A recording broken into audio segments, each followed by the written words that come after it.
Paz do Senhor, glória seja dada àquele que vive e reina para sempre. Bom poder estar uma vez mais aqui com vocês em nosso canal, nossa página, @Pastor Elvis Alves. Bom, e poder assim utilizarmos desse instrumento tão importante e necessário para esse momento, nossa escola bíblica, 13ª lição, finalizando o nosso trimestre, quando o tema da nossa revista da escola bíblica, a igreja eleita, redimida pelo sangue de Cristo e selada com o Espírito Santo da promessa. Hoje nós finalizaremos essa revista desse trimestre com a última lição, a 13ª lição, a batalha espiritual e as armas do crente. É o tema proposto na lição de número 13. O texto áureo diz assim: revesti-vos de toda a armadura de Deus, para que possais estar firmes contra as astutas ciladas do diabo. Efésios 6:11. A nossa verdade prática: o uso da armadura de Deus assegura a vitória do crente no campo da batalha espiritual. O nosso objetivo geral da nossa lição de hoje é mostrar que o uso da armadura de Deus assegura a vitória no campo da batalha espiritual. Os objetivos específicos que comumente estamos passando aqui para os irmãos em cada lição, o primeiro deles é demonstrar qual deve ser o preparo espiritual do crente para a batalha. O segundo, apresentar o campo da batalha espiritual. E o terceiro, saber quais são as armas espirituais indispensáveis ao crente. Então, aqui está o objetivo geral e os específicos para a lição de hoje. A nossa leitura bíblica em classe está na carta aos Efésios, capítulo 6, versículo 10 ao 20, quando o apóstolo Paulo escreve esta carta, dizendo-nos o seguinte: no demais, irmãos meus, fortalecei-vos no Senhor e na força do seu poder. Revesti-vos de toda a armadura de Deus, para que possais estar firmes contra as astutas ciladas do diabo. Porque não temos que lutar contra carne e sangue, mas sim contra os principados, contra as potestades, contra os príncipes das trevas deste século, contra as hostes espirituais da maldade nos lugares celestiais. Portanto, tomai toda a armadura de Deus, para que possais resistir no dia mau, e havendo feito tudo, ficar firmes. Estai, pois, firmes, tendo cingidos os vossos lombos com a verdade, e vestido a couraça da justiça, e calçados os pés na preparação do evangelho da paz, tomando sobretudo o escudo da fé, com o qual podereis apagar todos os dardos inflamados do maligno. Tomai também o capacete da salvação e a espada do Espírito, que é a palavra de Deus, orando em todo o tempo, com toda oração e súplica no Espírito, e vigiando nisso, com toda perseverança e súplica por todos os santos, e por mim, para que me seja dada no abrir da minha boca a palavra com confiança, para fazer notório o mistério do Evangelho, pelo qual sou embaixador em cadeias, para que possa falar dele livremente, como me convém falar. Deus Pai, obrigado por esse momento, quando aprove a Ti, Senhor, nos dá esta riquíssima oportunidade para, uma vez mais, estarmos na escola bíblica, 13ª lição. Que a Tua palavra, Senhor, possa ir ao encontro de cada coração, edificando cada um dos alunos e de todos aqueles que nos dão o prazer de assistir através deste canal. Que Tua glória e graça seja manifestada de forma profunda e que aprendamos de Ti sempre nos colocando como verdadeiros discípulos. Nos ajuda, suplicamos a Tua bênção, orienta-nos pelo Teu Espírito através da Tua palavra, como também a cada aluno, a cada servo, a cada amigo que nos dão o prazer e a grata alegria de estar conosco nessa escola bíblica. Agradecemos e te pedimos pela fé no santo nome de Jesus. Amém. Queridos irmãos, nós já deixamos aí pergunta no nosso canal, para que você possa responder e colocar aí o seu entendimento a respeito do assunto, a pergunta que colocamos aí na nossa página, sobre o tema que nós vamos tratar doravante. Hoje a lição de número 13, a batalha espiritual e as armas do crente. A introdução, o nosso comentarista diz o seguinte: ao finalizar a epístola aos Efésios, o apóstolo convoca a igreja para lutar e resistir aos inevitáveis conflitos contra as forças espirituais da maldade. Escute bem, existe uma batalha, uma guerra travada, e Paulo não está escrevendo para uma igreja menina, uma igreja criança, não está escrevendo para uma igreja que não tenha tido alicerces dentro das Escrituras.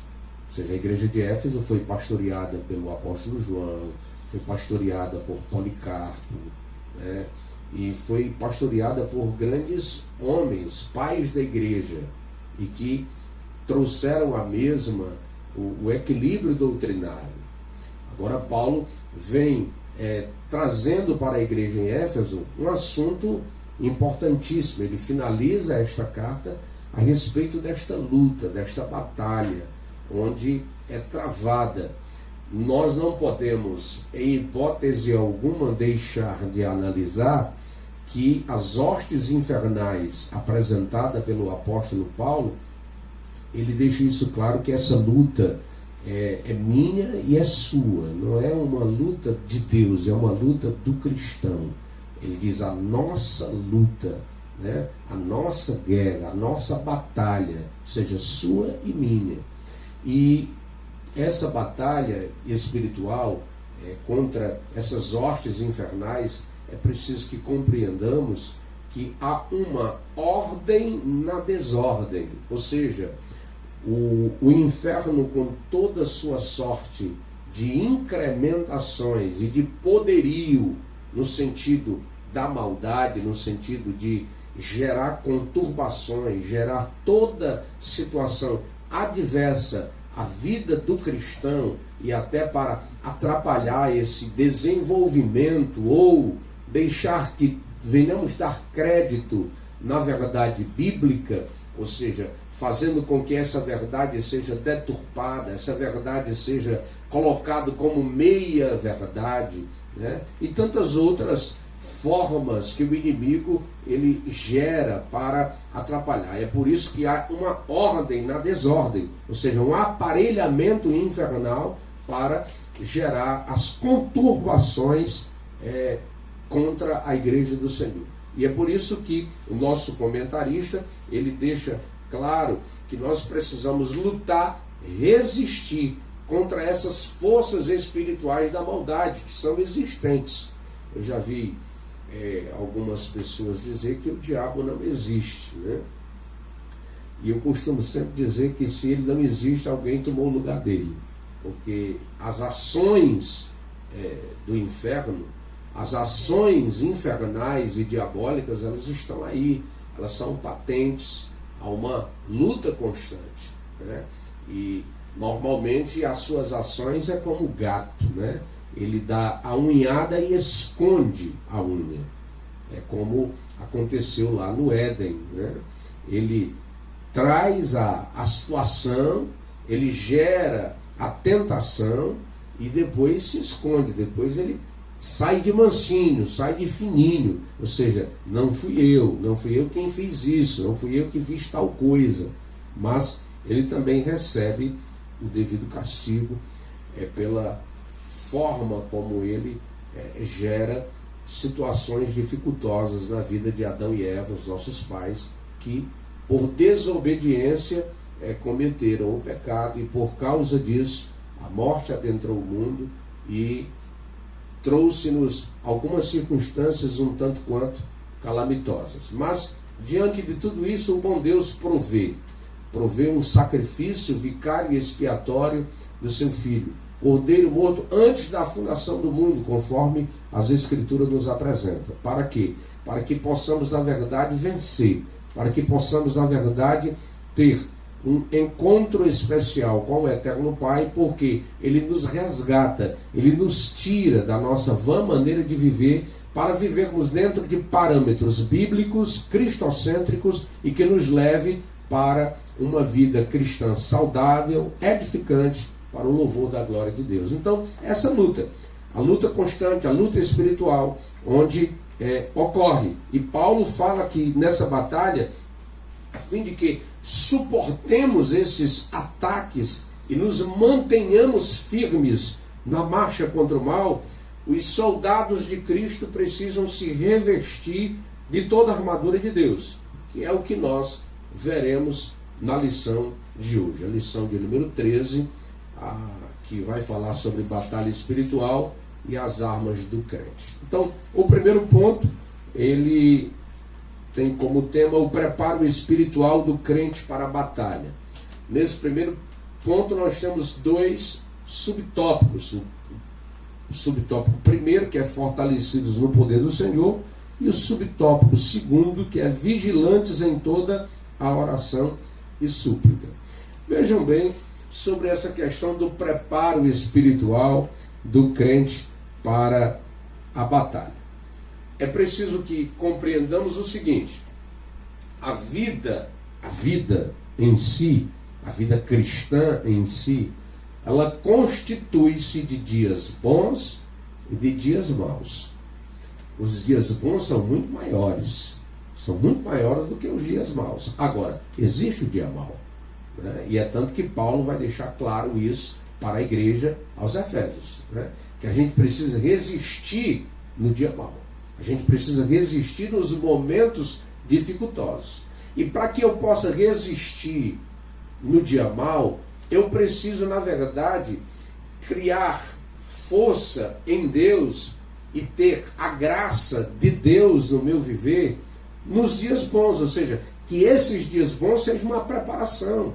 Que esses dias bons sejam realmente uma preparação para que eu possa vencer no momento mau. No momento onde aconteça algo que é ruim, algo que de repente chega de uma vez e que eu preciso saber enfrentar. E eu vou saber enfrentar quando eu estou preparado para esse momento, quando eu me preparo para esse momento, quando eu estou realmente buscando. É tanto que eu não posso perder a comunhão com Deus, eu não posso perder o crescimento em Deus. Eu preciso estar arraigado em Deus e na sua palavra.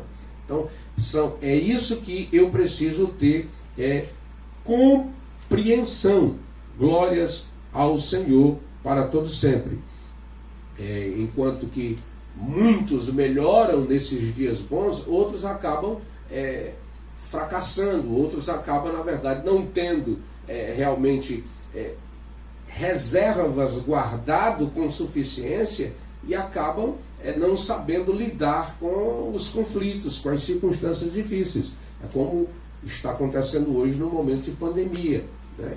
Muitas pessoas acabam se rebelando, muitas pessoas acabam tendo uma vida que não é aquilo que Deus deseja. Ou seja, esse momento mau não é o momento de abandonar a fé, não é o momento de desistir, não é o momento de recuar, não é o momento de viver fracassando, é o momento de lutar, é o momento de levantar a cabeça, é o momento de glorificar, é o momento de exaltar, é o momento de entender que existe o dia mau, e o dia mau existe para que eu possa vencê-lo, para que eu possa suplantá-lo. E para isso o apóstolo Paulo edifica a igreja aos Efésios e a nós no presente século, para que a gente saiba lutar e nos ensina a lutar, e nos ensina, nos mostra os campos de luta, onde eu preciso saber: eu vou lutar, eu vou guerrear onde? Eu vou guerrear na mente. Então, a minha mente é que está sendo afetada, o dia a dia, é um confronto pessoal, ou seja, na época do inverno, é na época do verão, Ou seja, é no desfiladeiro, é na montanha, que tipo de inimigo eu estou enfrentando, que eu preciso saber que tipo de inimigo é, com qual inimigo eu estou, na verdade, vivenciando esse momento de luta, de adversidade, para que eu possa saber lidar com a circunstância e usar as armas adequadas, a fim de que eu possa suplantar, a fim de que eu possa alcançar realmente a vitória por completo. Então, o apóstolo vai falar sobre essa questão do preparo, e ele vai dizer o seguinte, que a preparação para a vida do crente é estar fortalecido em Deus, fortalecidos no poder do Senhor. E esta expressão, fortalecidos no poder do Senhor, ele não está dizendo que nós vamos vencer na força do nosso braço.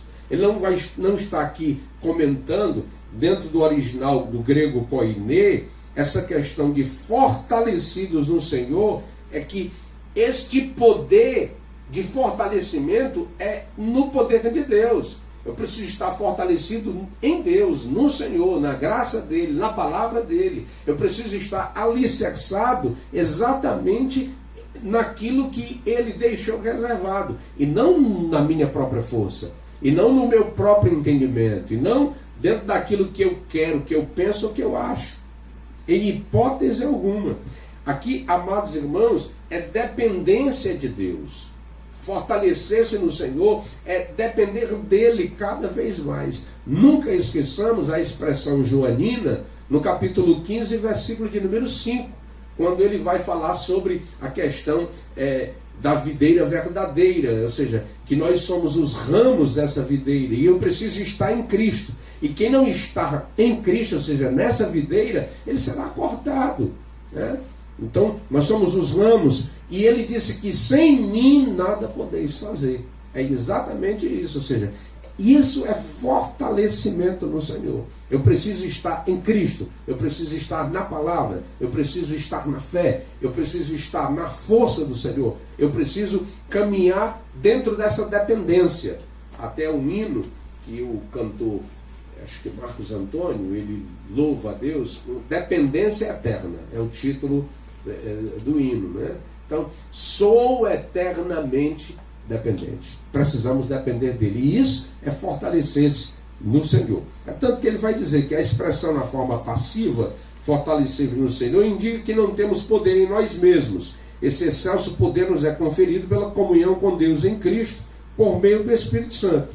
Por isso precisamos estar fortalecidos por meio da renovação da nossa mente. Vejam bem, como a gente se prepara para a batalha, renovando a nossa mente.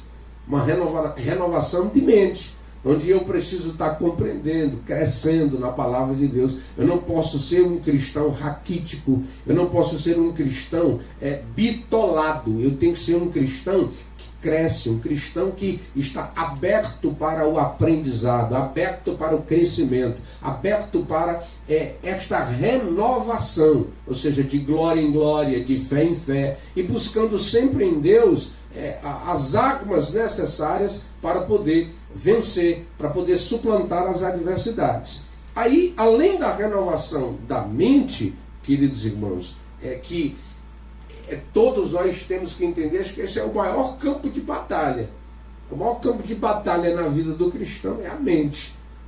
É tanto que Paulo vai escrever à igreja aos Efésios, no capítulo 4 e o versículo de número 7, e ele diz assim: e a paz de Deus, que excede todo o entendimento, guardará a vossa mente e o vosso coração.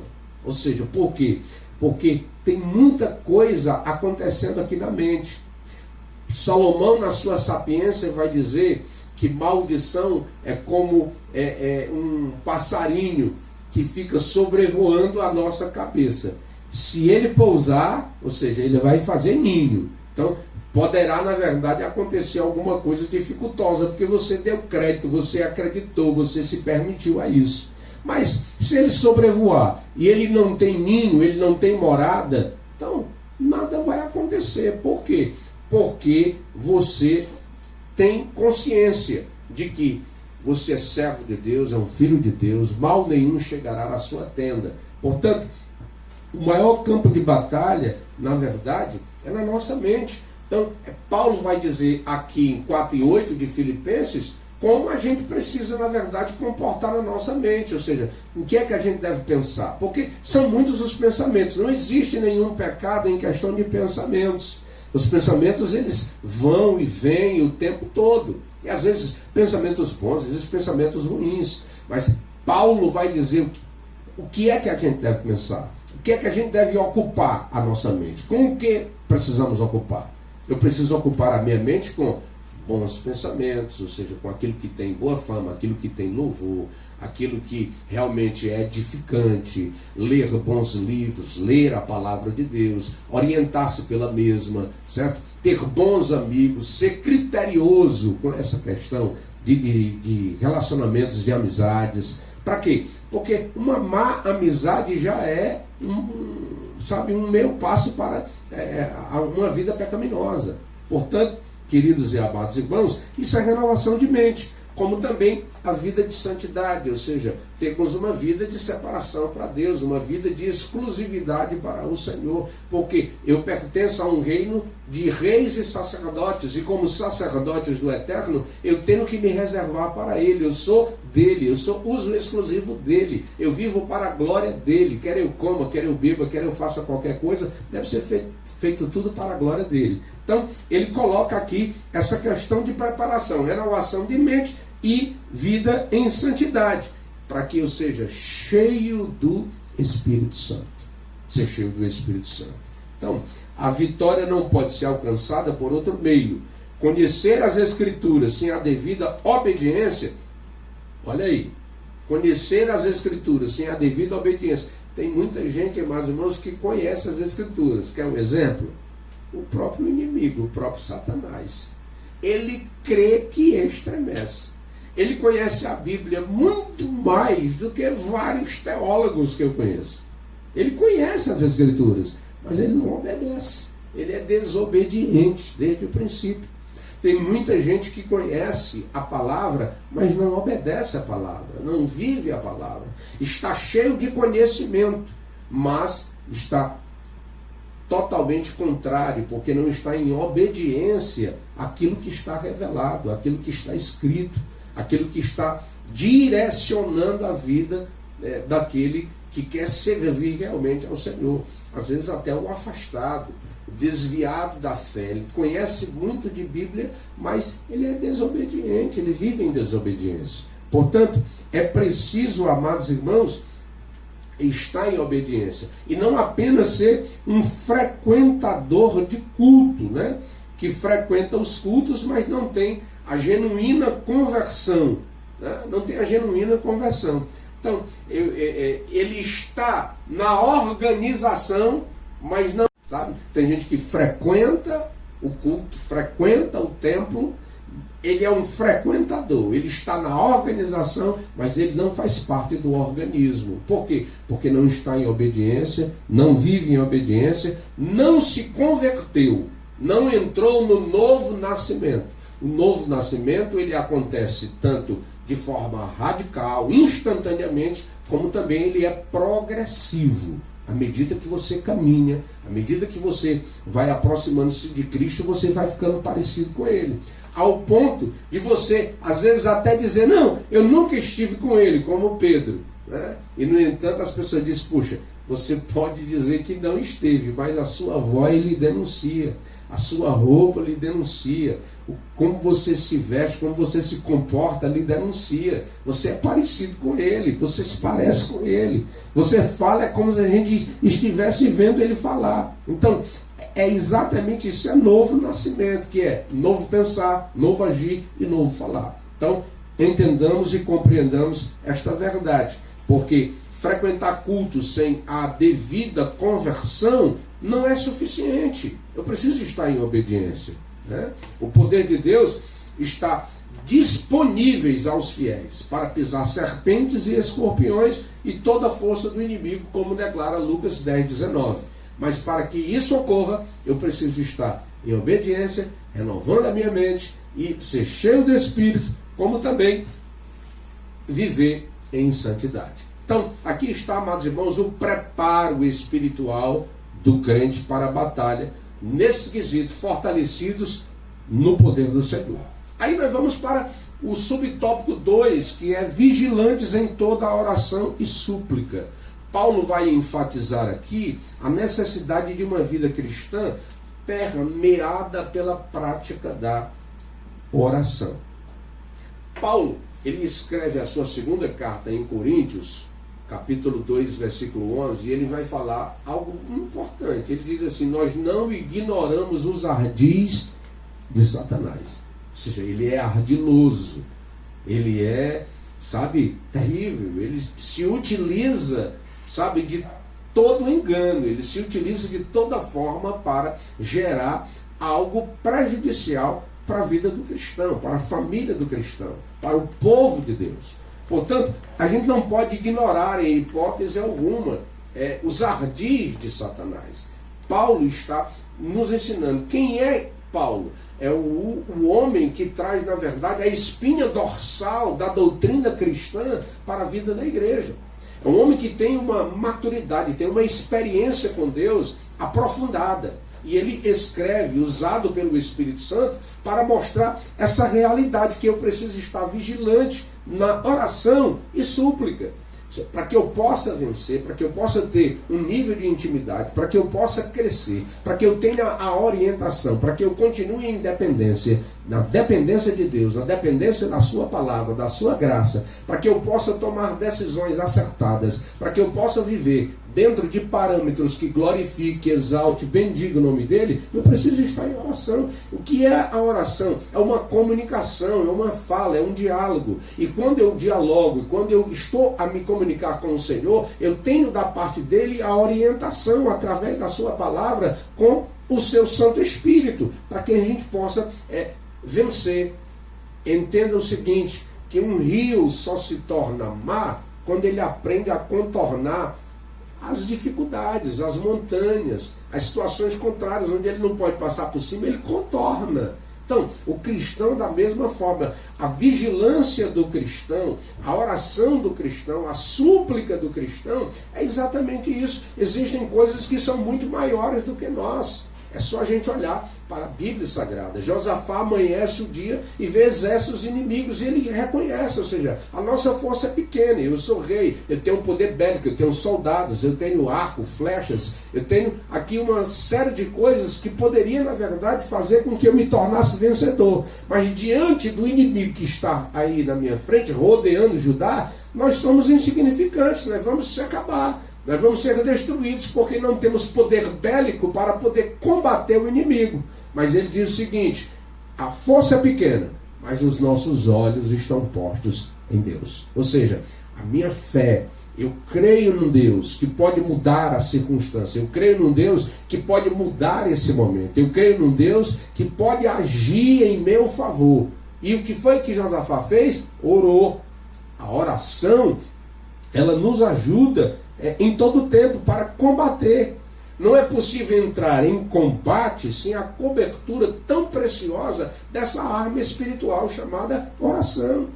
Há um jargão no meio pentecostal, usado muito tempo em nosso meio, que diz: quem ora tem vitória.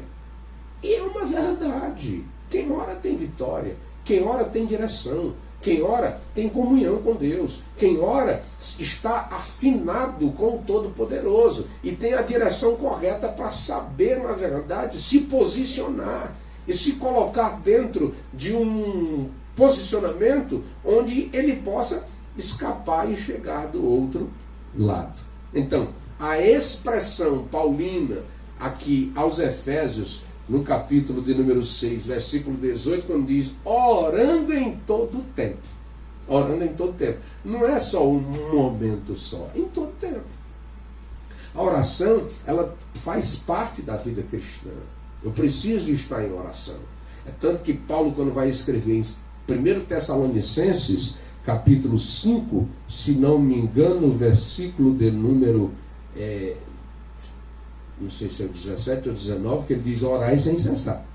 Ou seja, não pode parar de orar. A gente tem que orar em todo tempo.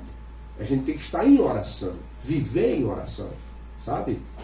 Viver em oração, está em comunicação com o trono, está em comunicação com aquele que é Pai, que tem realmente uma palavra, que conhece todas as coisas, porque está no trono. Quem está em cima vê melhor, conhece as coisas, ele nos conhece por dentro e por fora, porque ele nos criou. E se ele nos criou, ele sabe na verdade quem somos, né? Ele nos conhece por dentro, ele sabe quem verdadeiramente somos e sabe o que é melhor para a sua vida e para a minha vida. Então, a oração, ela nos deixa realmente vigilantes.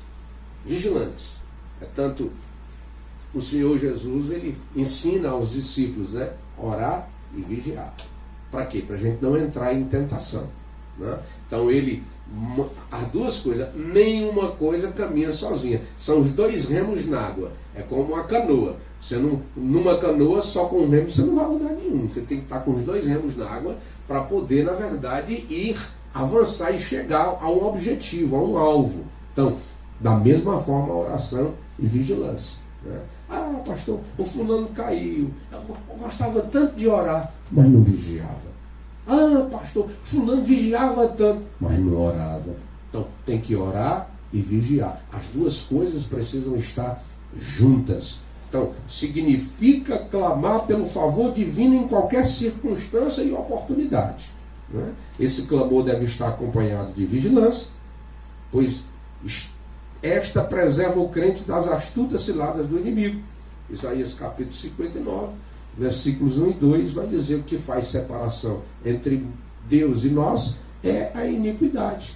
E é por isso que a gente precisa estar atento, a gente precisa estar vigilante. Por quê? Porque o astuto inimigo vem com toda a situação, ele é ardiloso, ele vem com propostas, às vezes propostas que parecem ser boas, mas no entanto são caminhos de morte, são caminhos de destruição, são caminhos que vai levar o cristão para momentos ruins, maléficos e prejudiciais. Portanto, vigiemos em toda oração e súplica. Glória seja dado o nome do Senhor Jesus para todos sempre.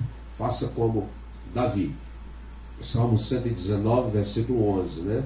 Guardei a tua palavra no meu coração para não pecar contra ti. Ou seja, eu tenho a minha mente renovada e eu tenho a palavra no coração, no meu ser, a fim de que eu possa, na verdade, praticá-la, vivê-la e ser edificado na santíssima fé, colocando em prática o que eu sou, o que eu tenho, o que eu recebi e entendendo que tipo de batalha eu estou a vivenciar. Para quê? Para que eu seja mais do que vencedor e que não tenha nenhuma espada, nem fome, nem nudez, nem perseguição, nem qualquer coisa ou outra criatura que me atrapalhe de viver a vida cristã de forma intensa para o louvor da glória de Deus. Então aqui está o primeiro ponto, né, que a gente precisa realmente orar, e o próprio Senhor Jesus ensinou seus discípulos. Ele diz, quando fordes orar, né, capítulo 6 de Mateus, e versículo 6, quando fordes orar, fala realmente, ou seja, que a gente precisa realmente disso, né? Todos nós precisamos orar. Entra no teu quarto, fecha a porta do teu quarto, fala em secreto com ele, que em secreto ele te responderá. Então, acredite piamente que todo cristão precisa ter uma vida de oração. Então vamos para o ponto 2, né? Ponto 2, onde, deixa eu só que diminuir esse ar-condicionado, que misericórdia, o negócio aqui está pesado aqui, a frieza do ar-condicionado, mas aqui tem fogo, em nome de Jesus. Glória a Deus. Não penso que aqui não tem fogo do céu, não tem, viu? Jesus é bom, e Ele está aqui para nos abençoar e para nos dar vitória, viu? Em nome de Jesus. O ponto 2, conhecendo o campo da batalha espiritual. Então, nós saímos o preparo espiritual do crente para a batalha, agora nós vamos para conhecer o campo da batalha espiritual, né? As astutas ciladas do diabo, a expressão ciladas do diabo, 6 e 11, indica as armadilhas articuladas perversamente pelo reino das trevas. O líder desse reino é identificado como Diabolos, que significa caluniador e acusador. também conhecido como Satanás. Ele é igual ladrão de cavalo. Tem nome que, vou dizer uma coisa, terrível. E Satanás, a expressão, o significado desta palavra é adversário. Adversário, certo? Então vejam bem, esse inimigo, esse Satanás, adversário, esse caluniador, esse difamador, ele, tomado de fúria e por meio do espírito do ego, ele prepara laços com o propósito de destruir a igreja de Cristo. É por isso que eu digo que há uma ordem na desordem. Ou seja, o inferno todo está mancomunado para destruir a igreja, para atrapalhar a igreja, para afastar a igreja do propósito de servir, de adorar, de bendizer, de agradecer, de viver uma vida intensa de oração, de viver uma vida de glorificação, de exaltação, de adorar ao Senhor. O inferno está sempre lutando contra essas coisas.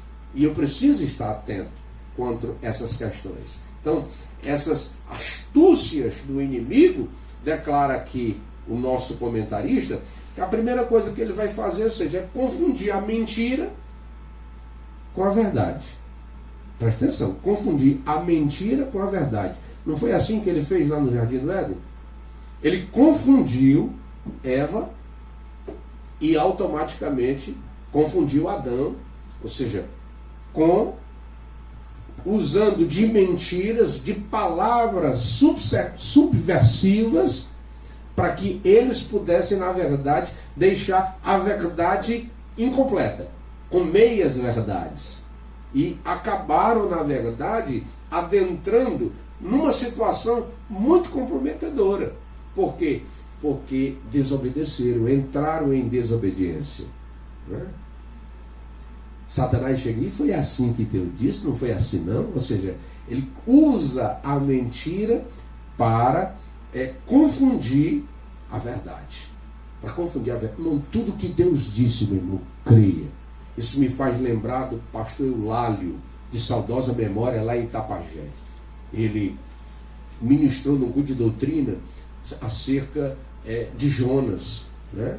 E na mensagem ele aplicou a questão que a baleia tinha engolido a Jonas. E a gente sabe que na transliteração das escrituras, colocaram lá a questão de baleia, mas no original, a palavra lá no original, no hebraico, para o peixe que engoliu Jonas é dagadol. E o significado de dagadol é grande peixe. Uma baleia, ou seja, no seu esôfago não passa o ser humano.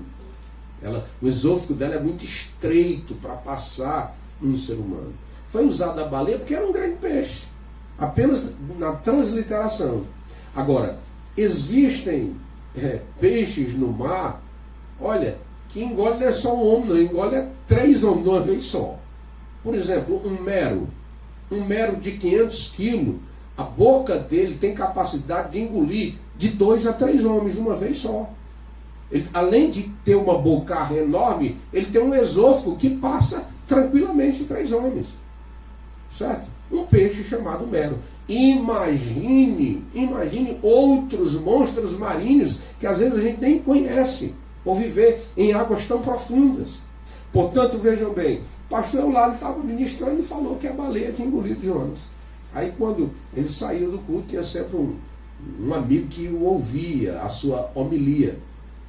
E ele disse: pastor, eu gostei muito da sua homilia hoje, mas hoje o senhor exagerou. O senhor disse que a baleia engoliu Jonas, e uma baleia não tem capacidade de engolir um ser humano, porque o seu esôfago é muito estreito. Daí o pastor Eulálio olhou para ele e disse: meu filho, se na Bíblia tivesse escrito que era Jonas que tinha engolido a baleia e eu acreditava, quanto mais ela está dizendo que foi a baleia que engoliu Jonas.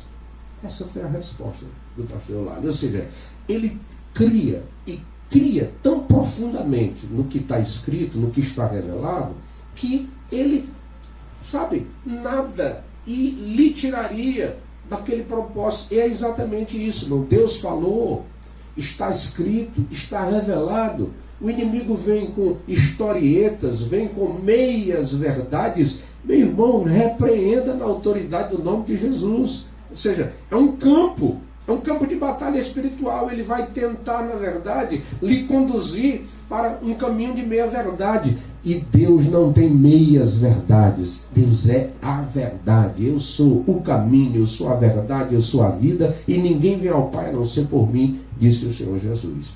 Outra coisa que ele usa, deturpar as Escrituras.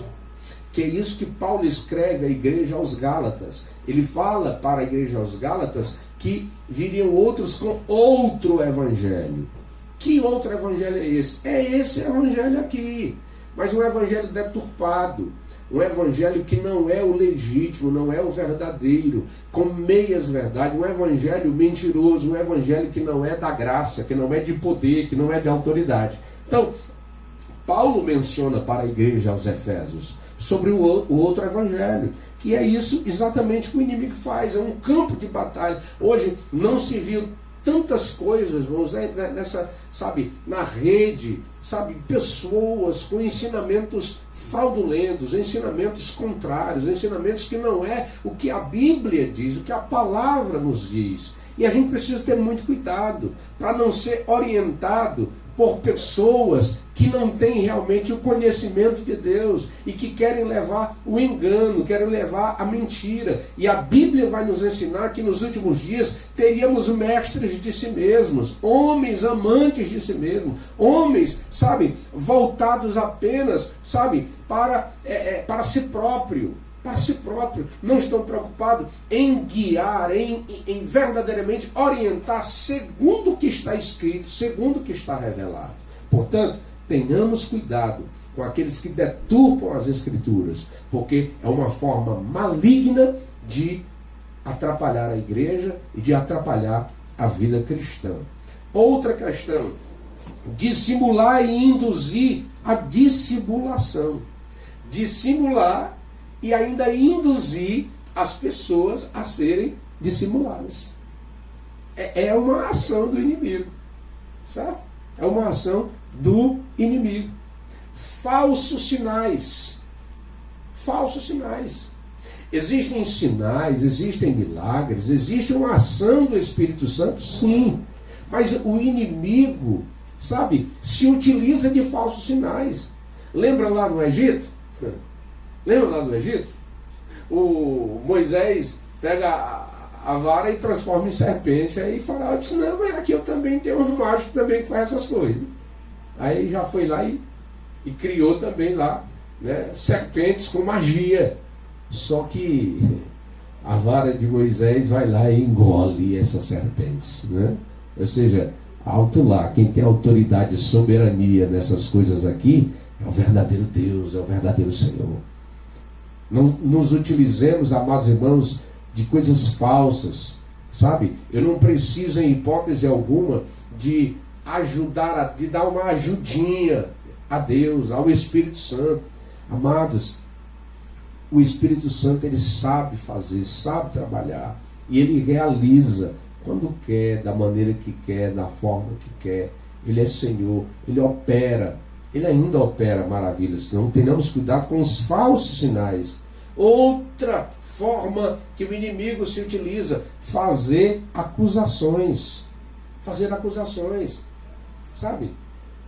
Muitas vezes as pessoas, eu ouvi, nem sabe se a história é verídica, nem sabe se realmente isso é real, apenas ouviu falar, apenas ouviu um comentário, em vez de cortar aquilo ali, se permite para que isso gere uma conturbação no meio do povo de Deus, no meio da igreja. Eu ouvi falar que o fulano, que a Beltrano. Meu irmão, o sangue de Jesus tem poder. Pare com isso, pare de gerar esse tipo de coisa. Isso são obras satânicas, isso são coisas que o inimigo tenta para gerar dificuldades no reino, dificuldade na igreja. Outra situação que ele se utiliza, semear incredulidade. Nunca vi, na presente atualidade, cristãos tão incrédulos, que não acreditam mais em nada, não acreditam em Deus, não acreditam na ação do poder de Deus, na ação miraculosa do Espírito Santo. sabe, que não acredita naquilo que Deus pode fazer e realizar. Irmão, o Senhor Jesus ainda cura, Ele é o mesmo ontem, hoje, de eternidade a eternidade, Ele continua. Ele faz, agora realiza milagres para quê? Para a glória dEle, para o louvor da glória dEle. Não é para a satisfação humana, não é para um evangelho antropocêntrico, não. É para o evangelho genuíno, ser glorificado, ser exaltado, ser engrandecido. O eterno realmente viver sendo glorificado na sua vida e na minha vida. Portanto, outras coisas terríveis que ele se utiliza, promover ideologias anticristãs. São tudo ação do inimigo. Olha o campo da batalha espiritual. Sabe? Eu poderia ficar apenas só aqui nisso aqui, a gente ficar o resto do dia falando sobre isso aqui. Mas são as ações dele, sabe? Promover ideologias anticristãs. Olha o que nós estamos vendo hoje, de alguns cristãos, entre aspas, com ideologias carnais, com ideologias marxistas, com ideologias terríveis, sabe? Trazendo para dentro do arraial dos santos, sabe? E vem de forma sorrateira, vem de forma equivocada, errônea, anticristã, antibíblica. E a gente está vendo isso como se fosse evangelho, e não é evangelho. O evangelho é verdadeiro, o evangelho é luz. O evangelho é a nossa palavras alvissareiras para que possamos realmente viver dentro do contexto bíblico e glorioso. Portanto, queridos, declara o apóstolo Paulo que diante desse quadro, o que ele ordena é revestir de toda a armadura de Deus. Glórias a Deus. Meu querido pastor Jaziel Pereira, meu deputado, satisfação tê-lo aqui na nossa escola bíblica e muito bom tê-lo aqui conosco nessa manhã. E nós estamos falando aqui, meu deputado, de batalha espiritual. E eu sei que o senhor, mais do que ninguém, está enfrentando batalha, está enfrentando o inimigo de frente em Brasília, naquele Congresso Nacional. Eu sei o quanto o senhor luta, eu sei o quanto, na verdade, o senhor é atacado e atingido, sabe? Mas nós estamos orando pelo senhor, nós estamos orando pela deputada Silvana, nós estamos orando pelo nosso presidente, nós estamos orando pela nação brasileira, para que a gente saia desse marasmo, desse raquitismo, dessas ideologias miseráveis, dessas situações contrárias e adversas. Deus é por nós, e em nome de Jesus eu clamo ao Senhor e ministro sobre a sua vida a autoridade do céu, para que o Senhor saiba entrar e sair naquele meio daquele povo, e o Senhor seja mais do que vencedor, viu? Uma alegria tê-lo aqui. Continue conosco, viu? Não terminou ainda não, ainda tem muita coisa do céu aqui para nós essa manhã, em nome de Jesus. Então vamos nos revestir com a armadura de Deus. O segundo subtópico do ponto 2, o conflito contra o reino das trevas. Paulo enfatiza que esse conflito não é contra carne e sangue. Irmãos, em nome de Jesus, Deus não nos chamou para brigar uns com os outros, não. Deus nos chamou para viver, sabe, com guerras entre irmãos. Não, sabe, não é isso que o Espírito do Senhor deseja e quer. Ele diz, é claro, a nossa luta, a sua luta, a minha luta, não é contra os irmãos, não é uns contra os outros. A nossa luta são contra o reino das trevas nas regiões celestes. Que permeiam aqui, permeiam a região celeste.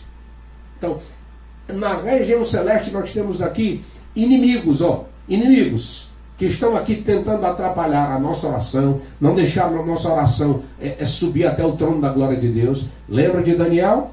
Lá no rio Quebar, que ele começa a orar no primeiro dia, e orou 21 dias, e jejuou 21 dias, e a resposta não chegava. Depois de 21 dias, Miguel veio, e disse, Miguel, meu filho, desde o primeiro dia que tu começou a orar, o céu escutou.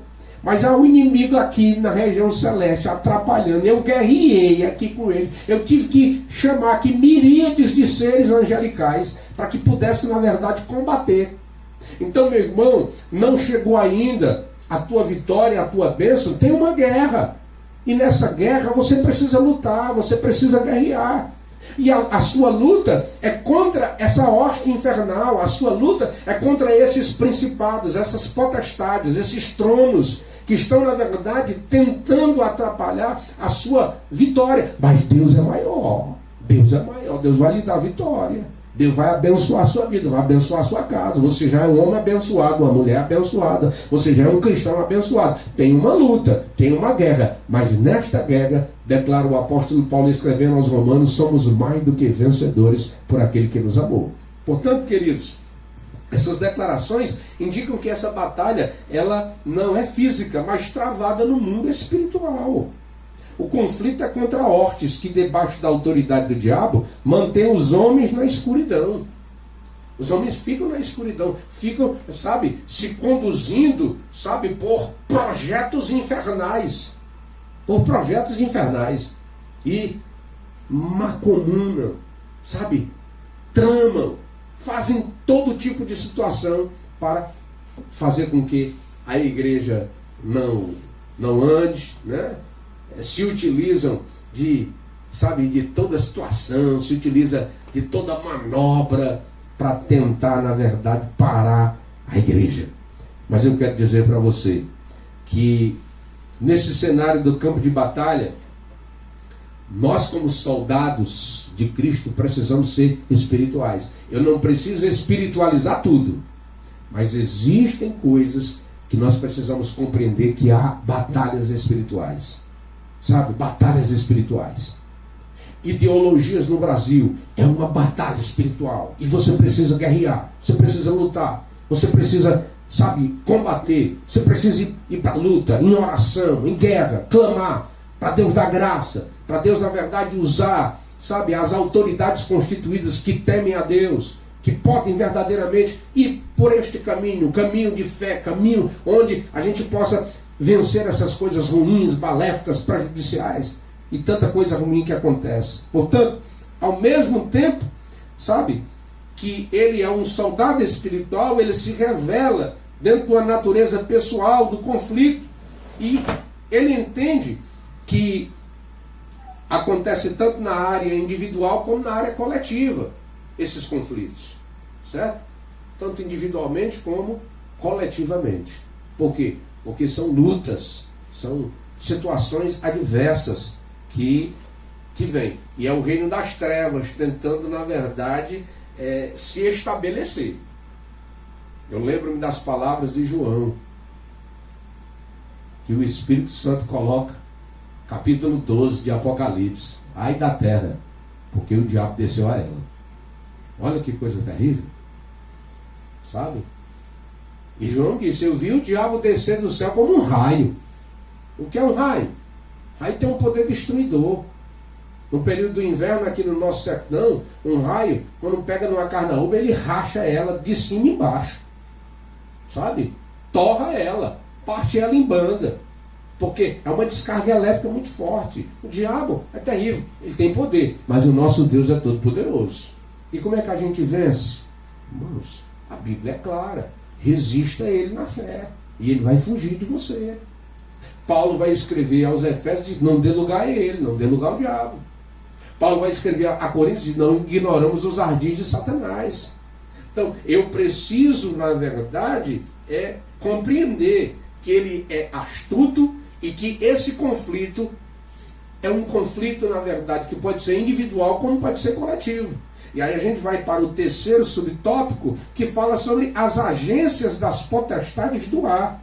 Que ele vai falar exatamente desses tronos, ele vai falar exatamente dessas potestades, ele vai falar exatamente dessas hortes espirituais da maldade. Certo? Que é essa ordem dentro da desordem criada para situações adversas e contrárias. Portanto, esses seres caracterizados, ou seja, que marcham contra a igreja, principados, potestades, príncipe das trevas destes séculos e hortes espirituais da maldade, eles são caracterizados por três aspectos. Primeiro, eles são poderosos. Né? Os títulos principados e potestades indicam poder, primazia, autoridade para agir. Príncipe das trevas, líderes de anjos decaídos, que sob o comando do diabo exercem domínio. Lá em Apocalipse capítulo 9, nós temos lá anjos, demônios preparados para o dia do juízo. e que eles serão soltos. E eles terão 2 líderes, Abadão e Apolion. Esses líderes demoníacos, sabe, eles liderarão uma cavalaria infernal. Uma cavalaria infernal. E esses demônios são tão terríveis que mostra-nos a visão joanina, lá no livro do Apocalipse, através do Espírito Santo, que eles têm cauda de escorpião, com poder, na verdade, de picar as pessoas, e as pessoas desejar a morte e não vão morrer, de tanta dor, de tanta agonia, de tanto sofrimento, sabe?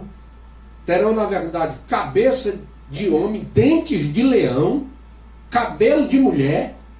Olha que coisa terrível. Lógico que tem cada detalhe desse ser tem uma parte espiritual para se poder, na verdade, analisar a sua ação e a forma como ele agirá.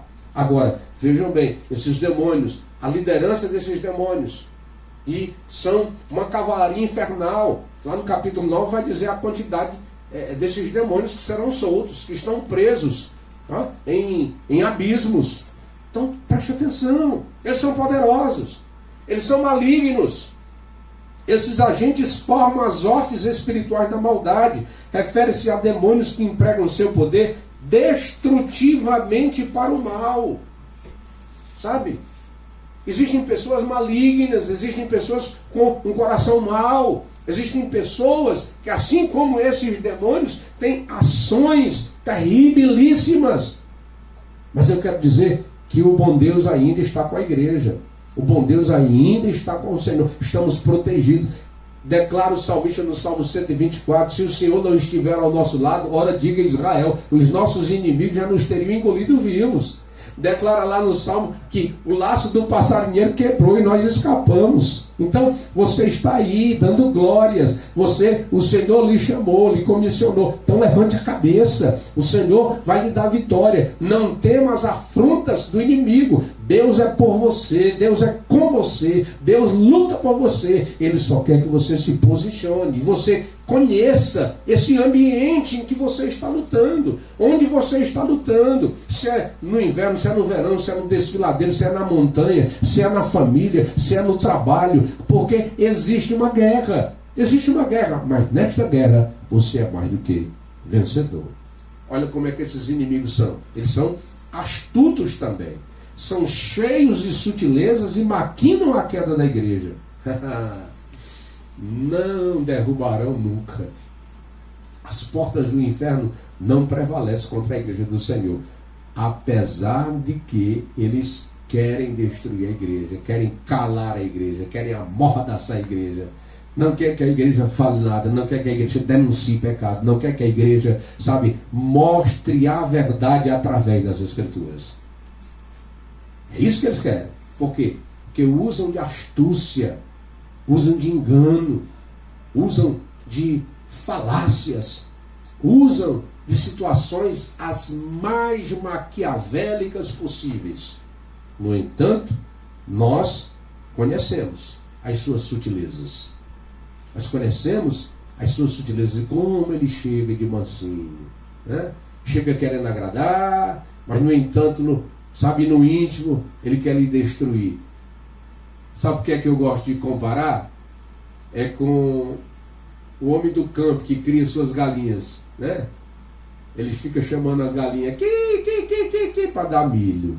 Se a galinha soubesse que aquele milho que ela está recebendo é para, depois de 6 meses, puxar o pescoço dela, ela não quereria o nosso milho, não quereria o que a gente dá. Assim é o inimigo, ele é sutil assim. Ele dá uma coisinha, mas ele quer, na verdade, a sua alma, ele quer o seu ser, ele quer lhe dominar, ele quer, na verdade, fazer da sua vida um inferno, ele quer destruir a sua casa, quer destruir a sua família, quer destruir o seu caráter, quer destruir você por inteiro, mas o sangue de Jesus tem poder, a vitória é nossa. Essa sutileza do inferno serão conhecidas, reconhecidas, denunciadas, e o nome de Jesus será glorificado na sua casa, no seu lar, na sua família, nos seus negócios e em tudo aquilo que você fizer, porque Deus é bom. Então, apesar desse imenso império do mal, a igreja é exortada a não temer. Somos incentivados a lutar, sobretudo a vencer, pois o Senhor da igreja está elevado ao nível acima de todo principado e poder e potestade e domínio. Esse é o nosso Deus. Esse é o nosso Senhor. Esse é o nosso grandioso Pai. Glória seja dado o nome de Jesus. Então, aprendamos que nessa batalha, nessa guerra, você precisa saber onde é que você está guerreando, com quem você está guerreando e a forma que você deve lutar para vencer essa guerra. Ok? Então vamos para o terceiro ponto, para finalizar a nossa escola nessa manhã, as armas espirituais indispensáveis ao crente.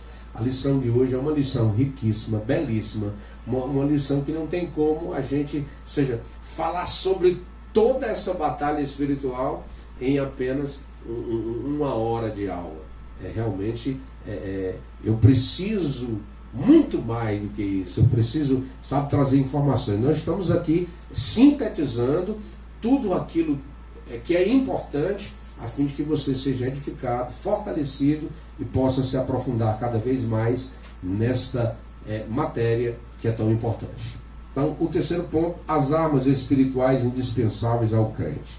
A armadura completa de Deus. A imagem que o apóstolo usa é de uma linguagem retirada do contexto militar romano.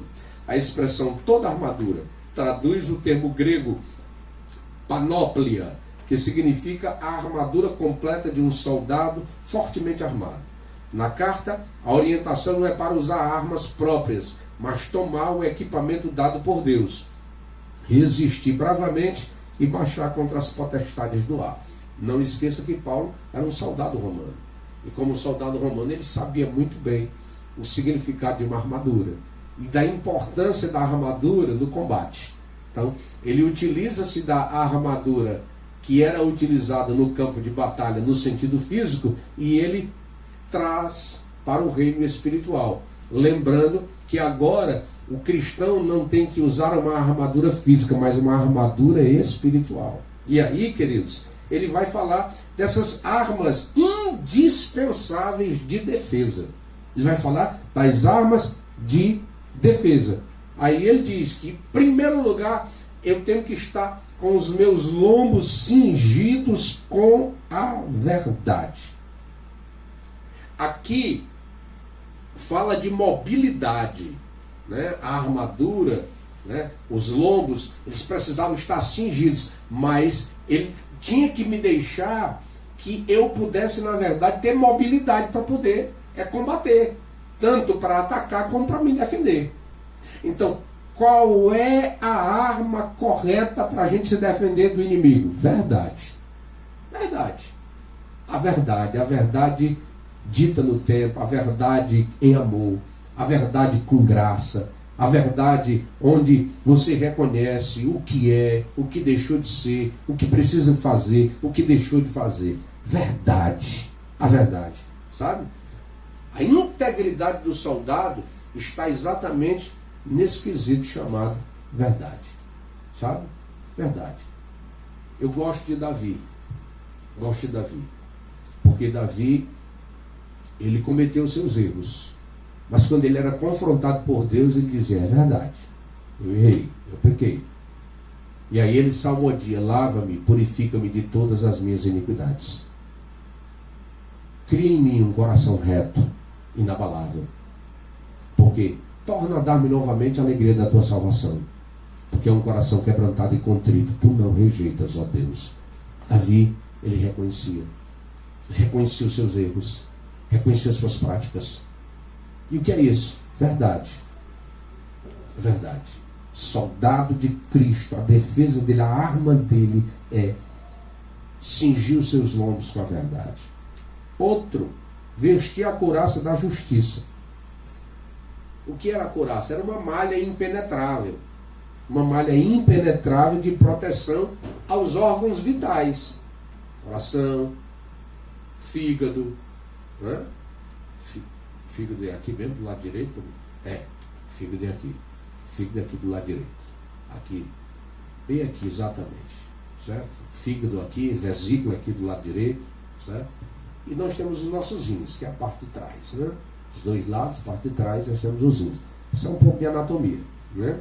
O doutor, se tiver aí, ele vai estar confirmando, dando o dedinho. Né, meu deputado? Muito bem.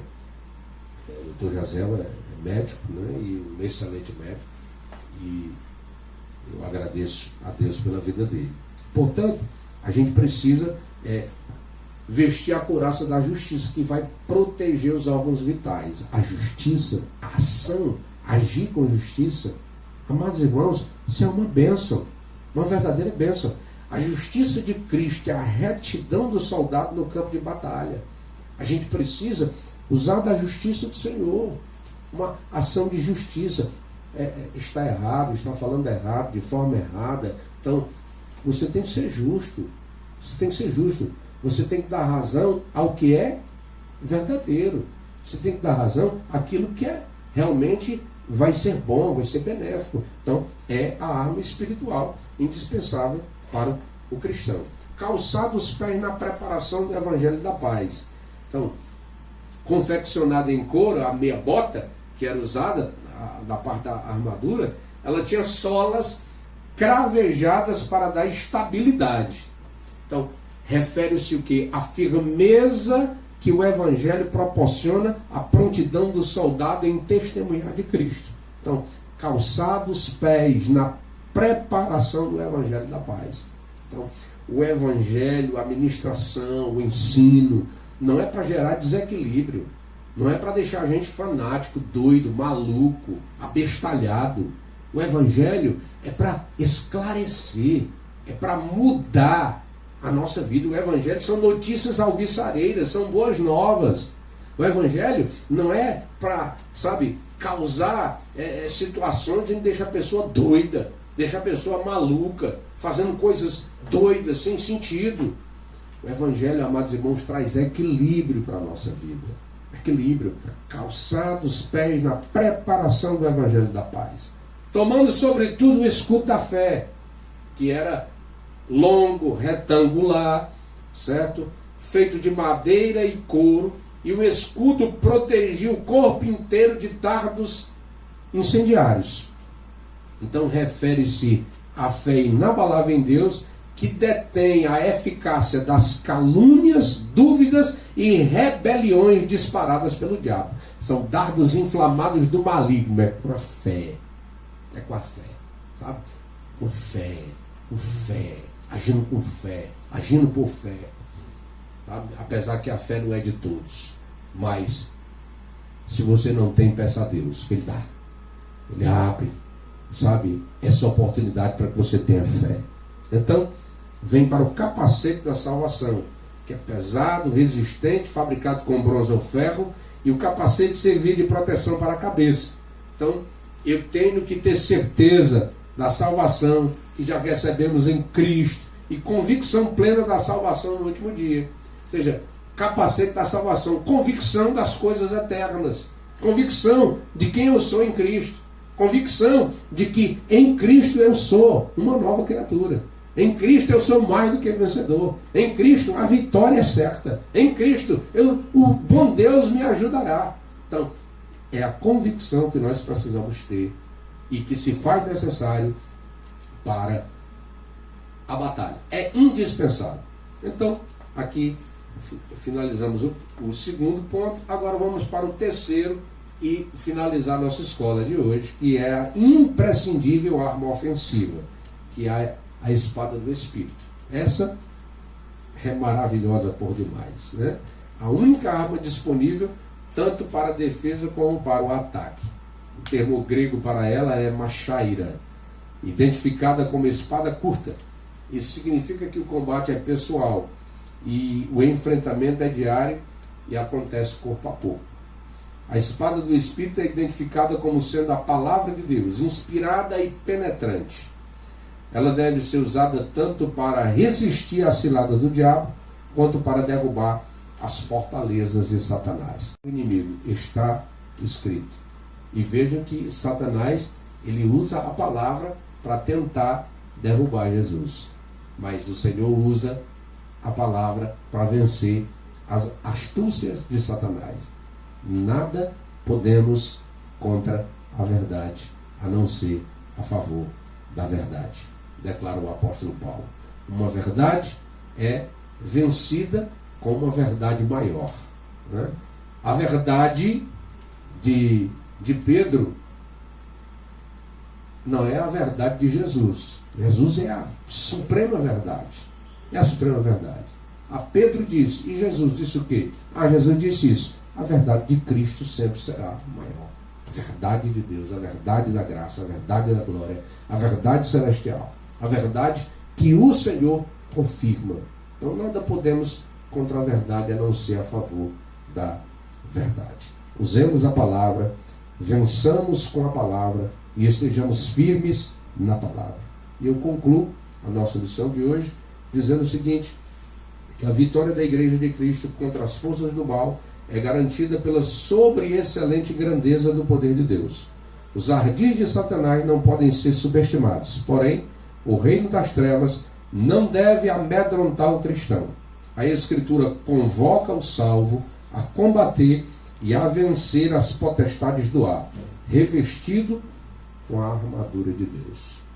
Queridos e amados irmãos, Deus abençoe vocês. Deus manifeste a graça sobre a vida de vocês e que vocês sejam fortalecidos de glória em glória, de fé em fé, e que possamos combater como verdadeiros soldados de Cristo, porque maior é aquele que está em nós do que aquele que está no mundo. Estamos finalizando a nossa 13ª lição e, consequentemente, finalizando o estudo do 2º trimestre, a Igreja eleita, redimida pelo sangue de Cristo e selada com o Espírito Santo da promessa. A nossa revista da nossa CPAD, e já está nas lojas CPAD a nova revista, que vamos falar sobre tempos de crise, como agir em tempos de crises. A nova revista da nossa escola bíblica, tá bom? E já está